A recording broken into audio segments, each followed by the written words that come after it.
27장 1절부터 10절, 제가 가진 성경은 신약성경 48쪽입니다.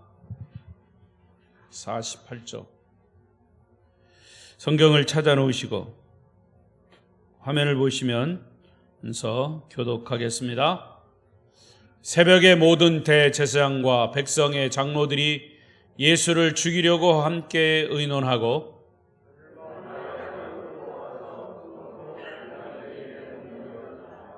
그때 예수를 판 유다가 그의 정죄됨을 보고 스스로 뉘우쳐 그 은 30을 대제사장들과 장로들에게 도로 갖다 주며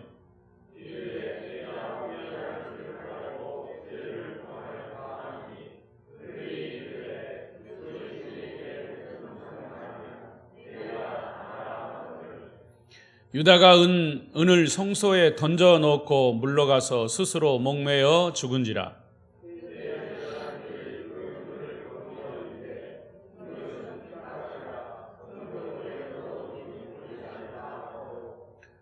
의논한 후 이것으로 토기장이의 밭을 사서 나그네의 묘지를 삼았으니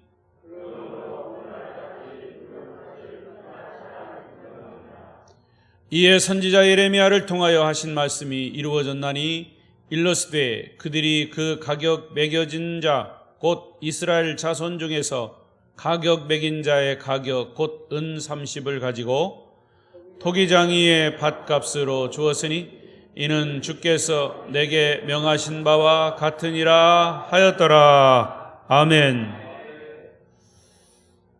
10절까지 함께 보았습니다. 오늘도 이 말씀이 여러분에게 도전과 또 큰 은혜가 되시기를 바랍니다. 오늘 저녁 예배에 참석하신 여러분을 축복하고 환영하고 사랑합니다. 옆 사람과 또 인사하십시다. 오늘 저녁에 만나서 반갑습니다. 잘 오셨습니다. 은혜 많이 받으세요. 감고사축 감사합니다. 고맙습니다. 사랑합니다. 축복합니다. 비대면 영상으로 예배하시는 분들에게도 동일한 은혜가 함께 하시기를 바랍니다. 오늘 말씀 주제는 가룟 유다의 종말입니다. 가룟 유다의 종말.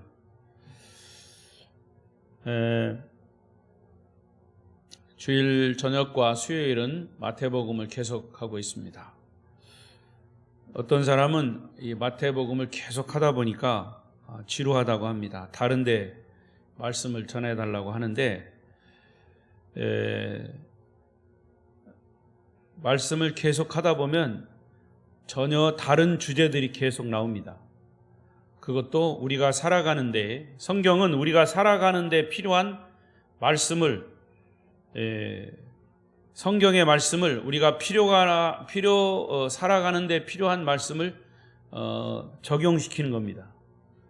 그러니까 성경은 많은 사람들이 나오는 데 있어서의 그때마다 하나님을 잘 믿는 사람들의 삶을 어떻게 대처해 가느냐, 어떻게 하나님을 배신하느냐, 이런 두 가지로 나눠져 있어요. 그러니까 여러분이 말씀을 계속 들으면서 거기에 따라서 주제가 나오면 그것을 삶에 적용하면 되는 거예요. 아멘? 네. 그래서 오늘 이제 27장과 28장 이제 2장 남았는데요. 본문 1절, 2절에서 지난 주일에 말씀을 드린 것처럼 가야바 법정에서 이 불법 재판이 이루어졌습니다. 그들은 이미 예수님을 죽이기로 결정해 놓고 불법으로 재판을 하는 겁니다. 불법으로 신문하고 증거도 없고 증인 하나 없는 상태에서 예수님에게 사형 언도를 내렸습니다. 그건 불법이에요. 그때 당시로서 특히 로마 법에 사형 언도를 내리는 것은 그렇게 쉬운 게 아니에요. 아무리 이 흉악한 죄를 졌어도 쉽게 내려서는 안 되고 변호할 수 있는 기회도 줘야 되고 증인도 있어야 되고 증거도 있어야 되고 그것은 지금도 마찬가지예요. 그런데 예수님의 재판은 전적으로 불법으로 이루어졌어요. 이미 결정을 딱 내려놓고 그 결정에 맞춰서 재판을 하고 불법으로 언도를 내린 거죠. 아침이 오기 전에 전적으로 예수님을 사형하기로 결정을 내려버렸습니다. 그리고 예수님을 결박해서 빌라도 총독에게 넘겼습니다. 왜냐? 빌라도 총독의 마지막 언도가 내려야지 이 사형이 집행이 되니까. 말씀드린 것처럼 그때 당시는 이 이스라엘이 로마의 지배를 받고 있었습니다. 로마의 지배를 받고 있었기 때문에 로마에서 사람이 파송됐어요. 그게 빌라도 총독입니다. 자, 그런 과정에서 이제 빌라도 총독에게 넘겨지는 이 과정에서 가룟 유다, 예수님을 판 가룟 유다와 대제사장들, 종교 지도자들은 어떤 모습이었느냐? 그것이 오늘 본문의 얘기입니다. 그리고 특히 가룟 유다, 예수님을 판 가룟 유다의 이 마지막 종말의 장면입니다. 결론은 이미 나와 있죠. 목매달아 죽었습니다. 이것을 우리가 영적인 의미에서 어떻게 보아야 되느냐? 이 가룟 유다의 생애의 종말을 보면서 우리는 여기서 하나님 주시는 교훈을 얻고자 한다, 그 말입니다. 우선 첫 번째, 가룟 유다의 모습이죠. 3절입니다. 3절 시작. 그때에 예수를 판 유다가 그의 정죄됨을 보고 스스로 뉘우쳐 그 은 30을 대제사장들과 장로들에게 도로 갖다 주며. 자, 여기 3절 내용 보십시오. 그때 예수를 판 유다가 그의 정죄됨을 보고, 정죄라는 뭐예요? 야, 너 이거 잘못했어. 정죄하는 거죠. 너 잘못했어. 정죄하는 거예요. 그러니까 가룟 유다가 지금 상황이 내가 잘못했구나. 사탄의 소리를 들었던 환경을 지금 재판되어 가는 과정을 보았던 간에 뉘우침이 온 겁니다. 너 잘못했잖아. 너 내 스승을 팔았잖아. 스스로 정죄됨을 본 거예요. 그리고 뉘우쳤다, 그 말이에요. 그 은 30을 대제사장들에게, 장로들에게 도로 갖다 줬다. 자, 이 말씀에서 예수님이 사형 언도를 받은 이후에 가룟 유다는 양심의 가책을 받은 거예요. 근데 그때서야 자기의 판단이 잘못되었고 자기가 잘못된 행동을 했다는 사실을 스스로 뉘우치기 시작했습니다. 스스로에게 정죄를 한 거예요.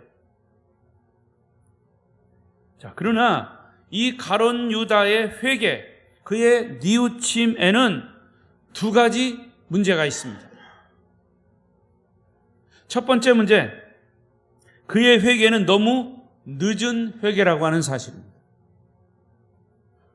목사님, 회개하면 회개지 늦은 회개가 있고 빠른 회개가 있습니까? 물론 회개라고 하는 것을 놓고 볼 때는 잘못을 뉘우치고 하는 것은 빨리 하고 늦게 하고는 없죠. 사실은 그렇어요. 그런데 그 시기를 놓쳐서는 안 된다는 거죠. 회개도 시기가 있다는 거예요. 가룟 유다의 회개는 시기를 놓친 회개입니다. 이게 가룟 유다의 아주 중요한 문제점이에요.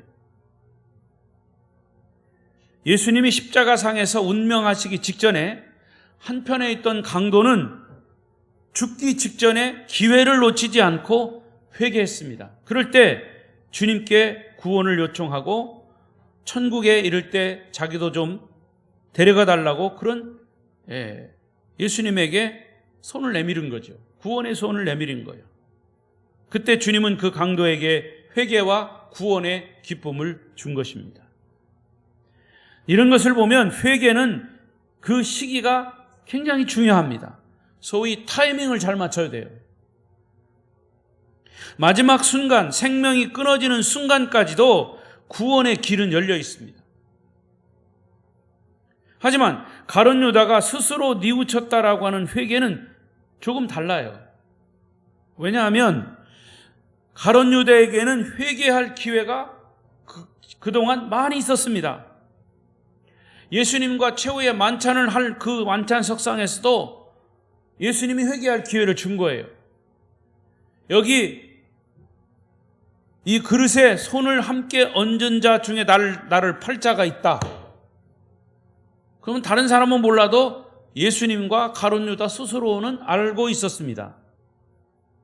그러나 가룟 유다는 모른 척하고 다른 제자들도 그게 납니까? 그게 접니까? 이렇게 물었을 때 가룟 유다도 뻔뻔스럽게 그게 접니까? 이렇게 물은 거예요. 그때가 바로 회개할 기회였습니다. 그럴 기회가 여러 번 주님께서 주셨는데도 그때마다 그의 마음은 닫혀 있었어요. 강팍해졌습니다. 회개하지 않았습니다. 오히려 예수님을 팔 계획적인 그런 교활함을 가지고 있었죠. 예수님을 언제 팔까? 그런 궁리를 하고 있었습니다. 이미 은 30냥은 받아 챙겨 쓸 상황이었어요. 결과적으로 가룟 유다는 사탄에게 붙잡혀서 사탄의 종로를 한 겁니다. 예수님이 불법 재판으로 사형 언도를 받고 빌라도 총독에게 이송되는 그 순간 비로소 가룟 유다의 마음에 변화가 일기 시작한 겁니다. 이것은 일종의 양심이에요. 윤리 도덕적인 양심이 발동이 돼서 잘못을 깨닫게 된 거죠. 사람은요, 누가 아무리 약한 사람도 양심이라는 게 있어요. 하나님이 스스로 우리 인간에게 옳고 그름을 판단할 수 있는 그런 마지막 바로메타를 주신 거예요. 마지막 잣대를 주신 거예요. 그게 양심이에요, 양심. 이게 그런 양심이 발동이 돼서 잘못을 스스로 뉘우친 거죠. 그런데 사실은 이미 회개가 그 시기가 지나간 거예요. 예수님이 체포됐습니다. 그 동기는 누구에서부터냐? 가룟 유다에게서부터요. 마치 구약의 노아의 방주 사건과 같습니다. 노아가 하나님의 명령을 받고 산에서 방주를 큰 이 배를 지을 때 많은 사람들은 노아를 조롱하고 미쳤다고 그랬습니다. 그럼에도 불구하고 노아는 방주를 지으면서 앞으로 이제 큰 홍수가 질 테니까 이 홍수가 이 산 위에까지 찰 거니까 그래서 내가 산 위에 방주를 짓는다. 여러분들이 이 방주 안으로 들어오면 다 구원을 받을 수 있다. 이렇게 외쳤어도 사람들은 노아를 미친 사람 취급했습니다. 아무도 그 얘기를 듣지 않았습니다. 방주가 점점 완성되어 가는데도 그들은 홍수 심판을 믿지 않았고 노아의 말에 귀를 기울이지 않았어요. 여러분, 지금도 마찬가지입니다. 우리가 지금 교회마다 복음을 가지고 사람들에게 외칩니다. 이렇게 외치고 저렇게 외치고 때로는 길거리에서 외치고 지나가다가 전도지를 주면서 외치고 별별 수단을 동원을 다 해서 전도를 하지만 사람들은 그 이야기를 듣지 않아요. 이렇게 구원받을 수 있는 기회가 충분히 주어졌지만 아무도 그 기회를 사용하지 않았습니다. 결국 노아 때 비가 쏟아지고 땅에서는 홍수 심판이 일어났습니다. 그때 비로소 뉘우치고 방주의 문을 두드렸지만 그 문은 이미 닫히고 열리지 않았습니다. 노아 8 식구만 구원받은 거죠. 신약 성경의 예수님의 10처녀의 비유도 똑같은 의미입니다. 신랑이 온 뒤에 잔치 자리에 늦은 기름을 준비하고 나타난 어리석은 5처녀에게 문은 닫혔습니다. 아무리 두드려도 열리지 않았습니다. 구원의 기회를 놓친 거죠. 이것이 바로 가룟 유다 회개의 실상입니다. 그래서 사도 바울은 고린도 후서 6장 2절에 이렇게 얘기합니다. 다 같이 읽겠습니다. 시작. 이르시되 내가 은혜 베풀 때에 너에게 듣고 구원의 날에 너를 도왔다 하셨으니 보라 지금은 은혜 받을 만한 때요. 보라 지금은 구원의 날이로다. 구원받고 은혜 받기를 원하는 사람들에게는 지금 구원의 문이 열렸을 때 들어가야 합니다.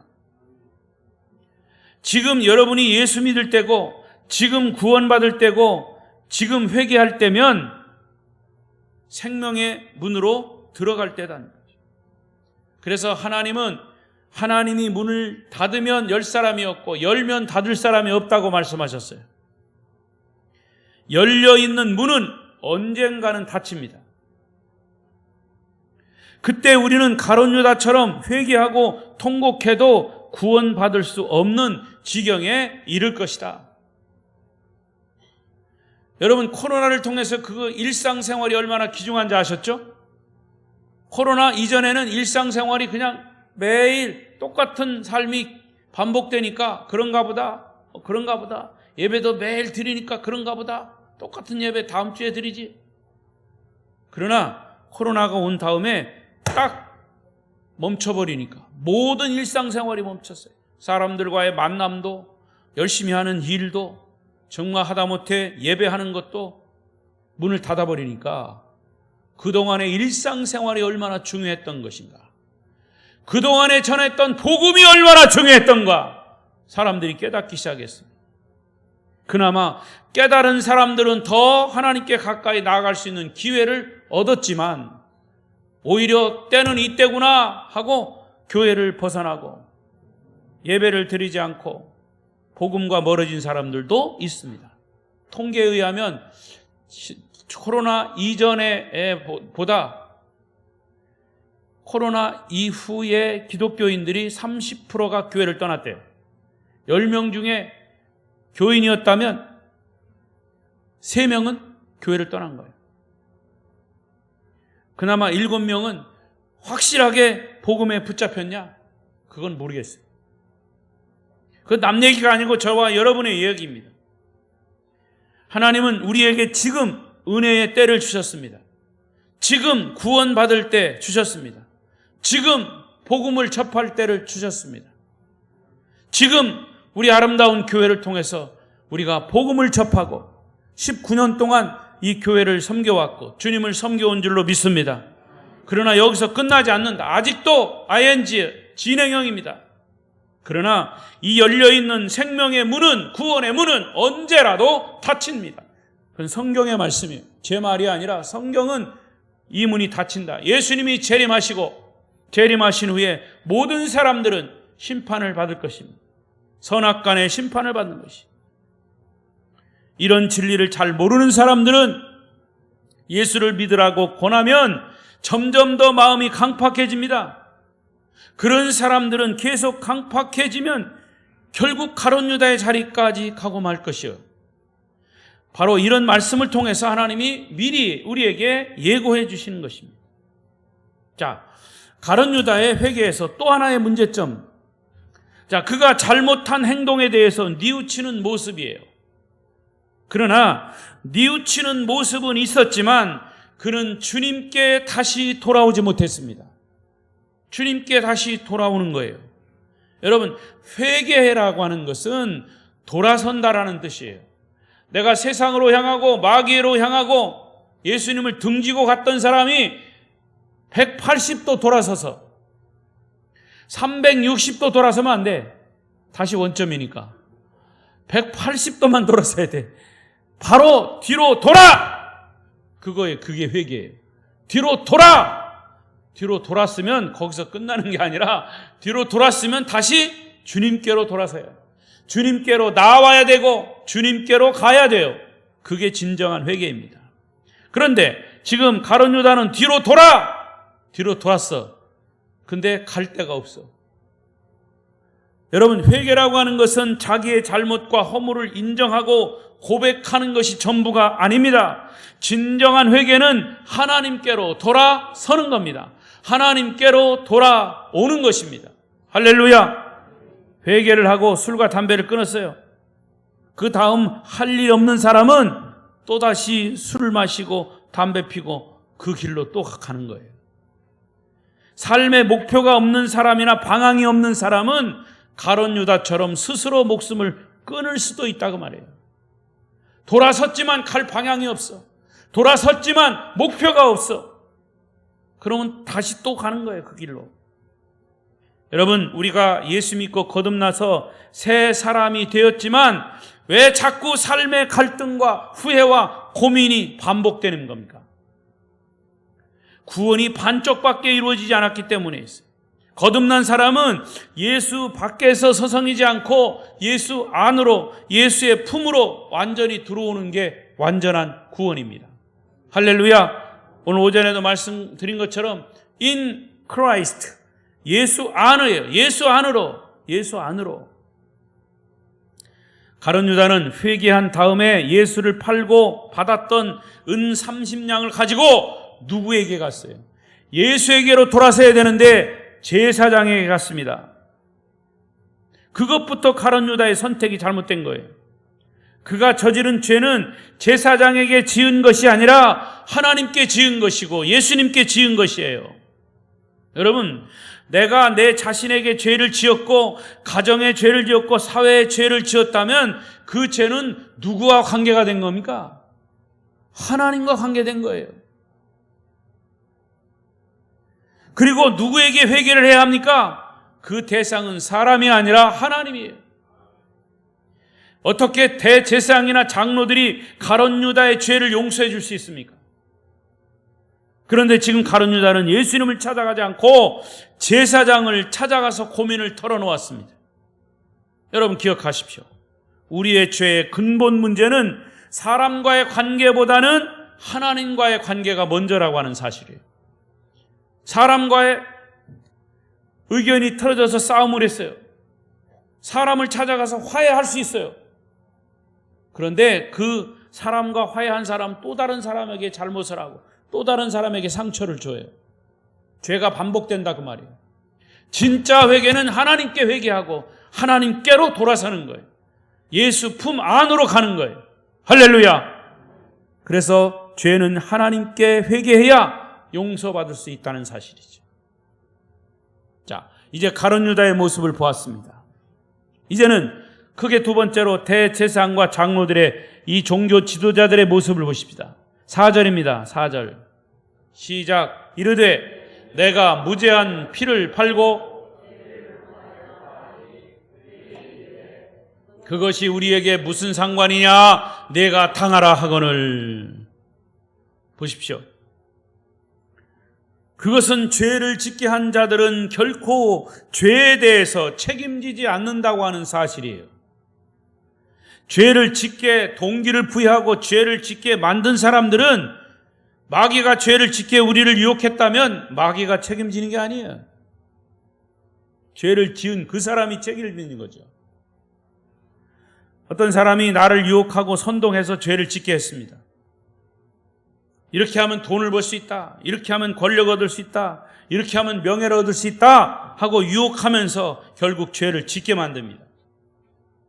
그런 후에 결과가 잘못되면 죄를 짓게 유혹한 사람은 도망가는 거예요. 피해버리는 거예요. 그 죄를 짓게 유혹한 사람을 원망하고 그 사람에게 책임을 전가해봤자 아무런 소득이 없는 거죠. 여러분, 죄라고 하는 특성은 죄에 대해서 자기가 죄에 대해서 스스로 책임을 지지 않아요. 이것이 대제사장과 장로들을 보면서 깨닫는 사실입니다. 오히려 적반하장으로 아주 무책임하고 잔인한 그런 반응을 보이지 않습니까? 자기들을 찾아온 가룟 유다에게 그것이 우리에게 무슨 상관이냐? 네가 죄를 졌으니까 네가 당하라. 얼마나 잔인한 얘기예요. 이런 모습들이 바로 세상 사람들의 가치관이고 죄의 본질입니다. 자기들이 죄를 짓게 만들어 놓고 결과는 죄를 지은 사람에게 책임을 돌려버리는 거죠. 당연하죠. 어두운 데서 벌어진 죄의 결과는 항상 이렇게 슬픈 종말을 맞게 되는 것입니다. 이제 가룟 유다의 종말이 5절에 나와 있죠. 5절 읽어보십시다. 시작. 유다가 은을 성소에 던져놓고 물러가서 스스로 목매어 죽은지라. 여러분, 우리가 뭐 이 결과를 또 이 장면을 너무나 잘 아는 거예요. 아, 가룟 유다 예수 팔아먹고 스스로 자살해 죽었지. 여기서 끝나서는 안 된다는 거죠. 이런 과정 속에서 하나님이 우리에게 주시는 메시지가 뭐냐 그 말입니다. 저는 이 순간도 다시 베드로를 언급하지 않을 수 없어요. 베드로의 통곡은 성령을 받는 축복이었어요. 닭 울음소리는 예수님의 말씀이 생각나는 것이었어요. 베드로는 예수님을 저주하면서 맹세하면서까지 3번 부인했지만 그는 회개하고 정말 돌아서서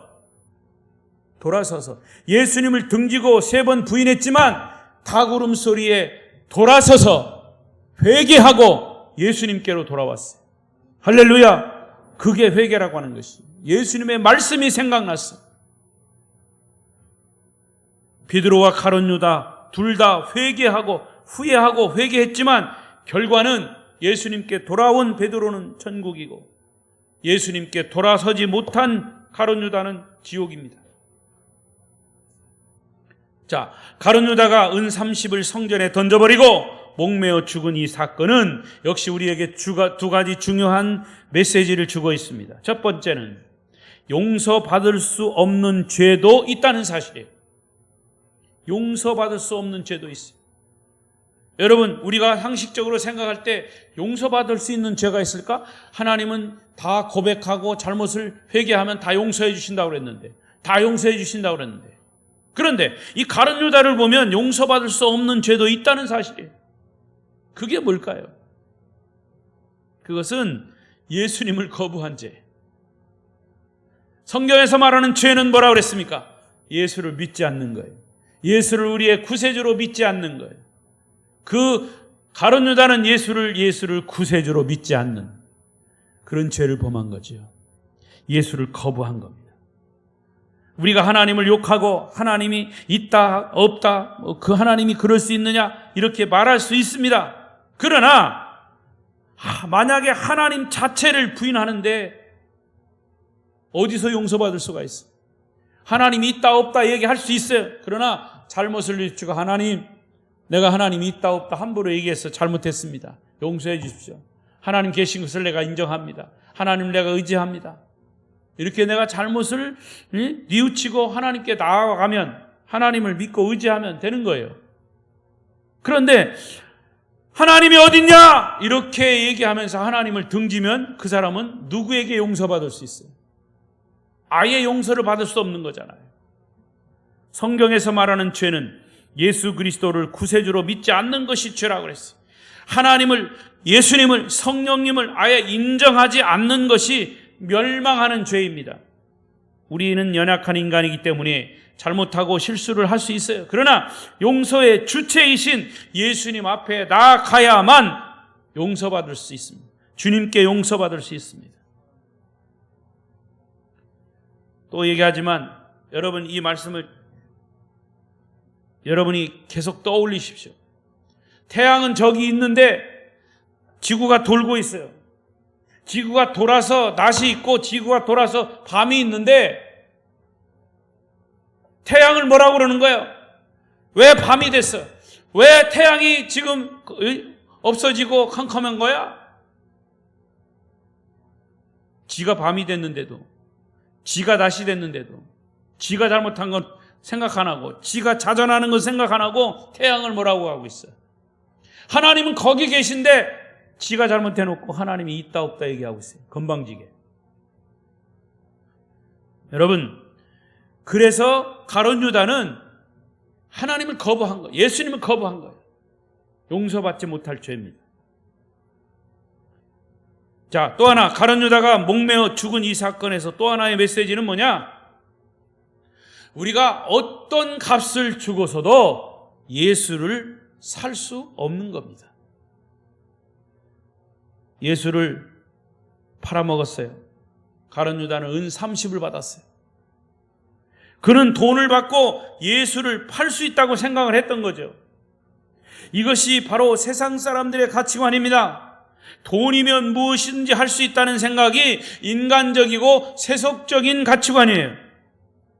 돈이면 예수님도, 돈이면 교회도, 돈이면 신앙도, 돈이면 권력도, 사람까지도 살 수 있다는 것이 이 자본주의 사회를 사는 사람들의 사고방식이에요.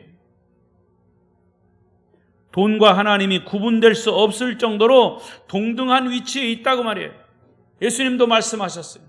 돈과 나를, 예수님을 함께 섬길 수 없다. 둘 중에 하나만 선택해라.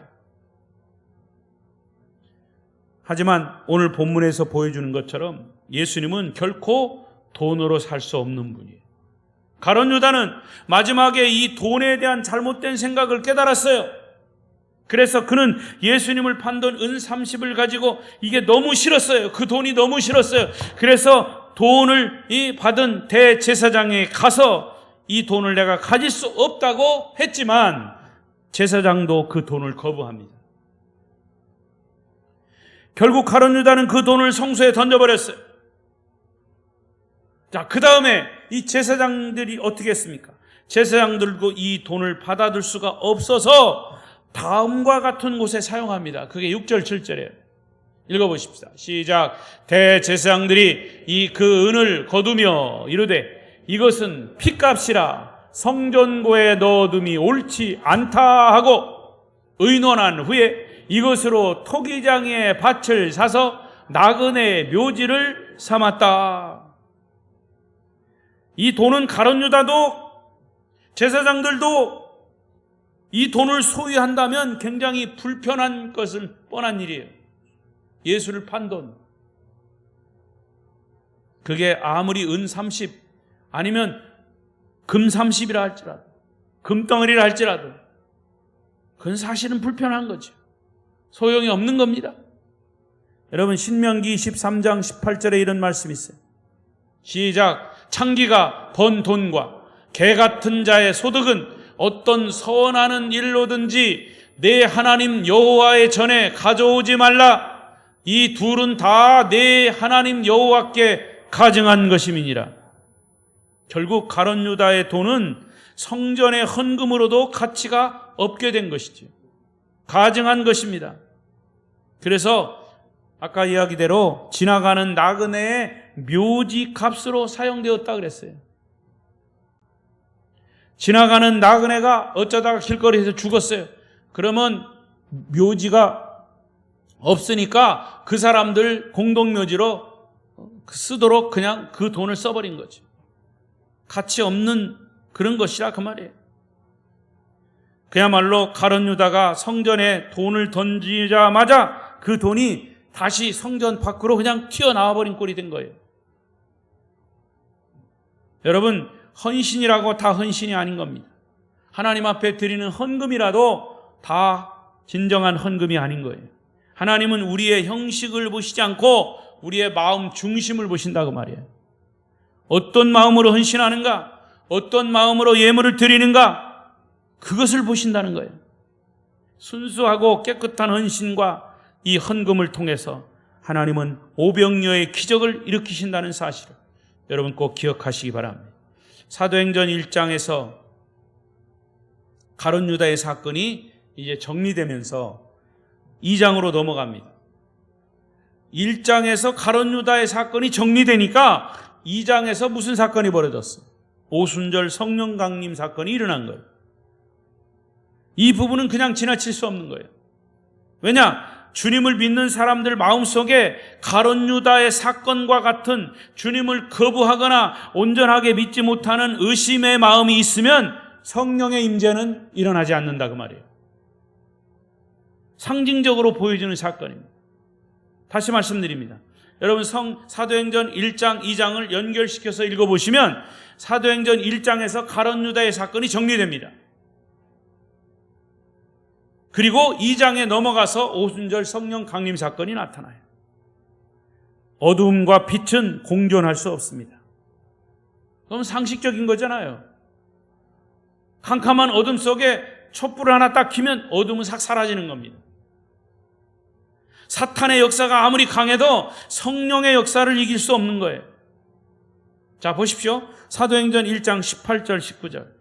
지금 가룟 유다의 사건을 정리하는 그 부분이에요. 시작. 이 사람이, 가룟 유다예요. 이 사람이 불의의 삭스로 밭을 사고 후에 몸이 곤두박질하여 배가 터져 창자가 다 흘러 나온지라. 이 일이 예루살렘에 사는 모든 사람에게 알리어져 그들의 말로는 그 밭을 아겔다마라 하니 이는 피밭이라는 뜻이라. 이게 사도행전 1장을 마무리하는 부분이에요. 사도행전을 기록한 이 누가는 가룟 유다의 사건을 마무리하면서 바로 1장 20절에 시편 말씀을 인용합니다. 1장 20절 시작. 시편에 기록하였으되 그의 거처를 황폐하게 하시며 거기 거하는 자가 없게 하소서 하였고 또 일렀으되 그의 직분을 타인이 취하게 하소서 하였도다. 시편의 기록이에요. 그의 거처, 여기서 그는 누구냐? 하나님을 거부한 자들이에요. 대표하는 자가 가룟 유다예요. 그의 거처를 황폐하게 하시고 거기에 거하는 자가 없게 하시고 그의 직분을 타인에게 취하게 하소서. 하나님 거부하는 자들의 종말을 얘기하는 겁니다. 이 말씀은 시편의 말씀을 왜 인용했을까? 사도행전 1장 20절 마무리하면서 왜 이 부분을 인용했을까? 거기 18절 19절에서 가룟 유다의 결말을 그렇게 내면서 가룟 유다의 그 모든 종말을 이렇게 결론을 진 거죠. 가룟 유다의 종말을 한 문장으로 표현한 것이 시편 말씀의 기록을 거기서 요약한 겁니다. 말씀을 맺겠습니다. 성도 여러분, 회개는 천국에 입성하기 위한 첫 발걸음인 거예요. 어떤 사람이 천국에 갔대요. 천국 문에다가 크게 이렇게 편말을 붙여놨대. 뭐라고 붙여놨을까? 천국은 누가 가느냐? 이곳은 누가 오느냐? 뭐라고 했을까? 천국은 목사가 간다. 천국은 장로가 간다. 아름다운 교회가 성도들이 간다. 여전도회 회장했던 사람들, 남전도회 회장했던 사람들, 권사회 회장했던 사람들, 이런 사람, 직분 있는 사람들이 갈까요? 천국은 누가 갈까요? 천국은 회개하는 사람이 가는 거예요. 아멘? 회개하고 주님께로 돌아오는 사람. 그래서 천국 문에다가 이곳은 회개한 사람만이 들어오는 곳이다. 그렇게 써있대요. 나중에 천국 가보세요. 진짜 써있나? 그렇습니다. 베드로처럼 자기의 잘못을 인정하고 통곡하고 회개할 때 천국 백성이 되는 것이지. 하나님 우리의 겉모습을 보지 않고 우리의 중심을 보신다고 했어요. 교회 건물이 아무리 화려하고 수많은 사람들이 교회에 몰려들어도 하나님은 건물을 보시지 않고 사람들 숫자를 보시지 않고 오히려 한 사람 한 사람의 마음을 살피십니다. 여러분의 가정에서, 여러분의 삶의 현장에서 우리가 누구인가에 하나님은 관심이 있으십니다. 과연 우리가 하나님 앞에서 누구인가? 여러분들은 다른 세상보다도 먼저 하나님을 전심으로 의지하시고 그 하나님을 바라보시고 예수 안에서 살아가시길 바랍니다. 그래서 누구보다도 하나님께 사랑받는 저와 여러분, 우리 아름다운 교회 성도들이 되시기를 축복합니다. 축복합니다. 기도하겠습니다. 오늘 주신 말씀을 꼭 기억하십시오.